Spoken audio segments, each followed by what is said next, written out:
देश के 14 राज्यों में 30 विधानसभा सीटों और 3 राज्यों और केंद्र शासित प्रदेशों की 3 लोकसभा सीटों के लिए 30 अक्टूबर को मतदान होगा। 2 नवंबर को मतगणना करवाई जाएगी। जिन सीटों पर उपचुनाव होने हैं उनमें असम के 5 विधानसभा क्षेत्रों, 4 पश्चिम बंगाल में, मध्य प्रदेश, हिमाचल प्रदेश और मेघालय में 3 सीटों पर, बिहार, कर्नाटक और राजस्थान में 2-2 सीटों पर और आंध्र प्रदेश, हरियाणा, बिहार, महाराष्ट्र, मिजोरम, नागालैंड और तेलंगाना में एक-एक सीट पर उपचुनाव होने हैं। तो वहीं लोकसभा की 3 सीटों की बात करें तो तीनों लोकसभा क्षेत्रों में मौजूदा सदस्यों की मृत्यु होने के बाद यहां उपचुनाव हो रहे हैं, जिसके लिए 30 अक्टूबर को मतदान होगा। मध्य प्रदेश की खंडवा, हिमाचल प्रदेश की मंडी सीट और दादर एवं नगर हवेली, इन 3 लोकसभा सीटों पर उपचुनाव होगा। ज्यादातर सीटों पर मुख्य मुकाबला बीजेपी और कांग्रेस उम्मीदवारों के बीच है। निर्वाचन आयोग ने कोविड के मद्देनजर उपचुनाव में कई पाबंदियां लगाई हैं। उपचुनाव के लिए सभी पार्टियों ने अपने उम्मीदवारों के लिए बढ़ चढ़कर चुनाव प्रचार किया।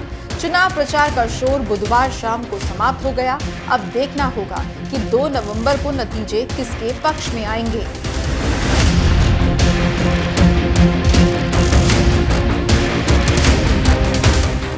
देश के 14 राज्यों में 30 विधानसभा सीटों और 3 राज्यों और केंद्र शासित प्रदेशों की 3 लोकसभा सीटों के लिए 30 अक्टूबर को मतदान होगा।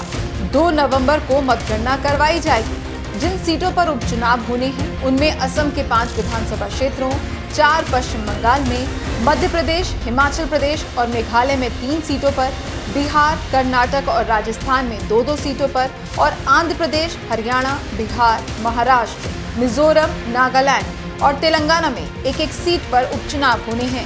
तो वहीं लोकसभा की 3 सीटों की बात करें तो तीनों लोकसभा क्षेत्रों में मौजूदा सदस्यों की मृत्यु होने के बाद यहां उपचुनाव हो रहे हैं, जिसके लिए 30 अक्टूबर को मतदान होगा। मध्य प्रदेश की खंडवा, हिमाचल प्रदेश की मंडी सीट और दादर एवं नगर हवेली, इन 3 लोकसभा सीटों पर उपचुनाव होगा। ज्यादातर सीटों पर मुख्य मुकाबला बीजेपी और कांग्रेस उम्मीदवारों के बीच है। निर्वाचन आयोग ने कोविड के मद्देनजर उपचुनाव में कई पाबंदियां लगाई हैं। उपचुनाव के लिए सभी पार्टियों ने अपने उम्मीदवारों के लिए बढ़ चढ़कर चुनाव प्रचार किया। चुनाव प्रचार का शोर बुधवार शाम को समाप्त हो गया। अब देखना होगा कि 2 नवंबर को नतीजे किसके पक्ष में आएंगे। Sky news global report.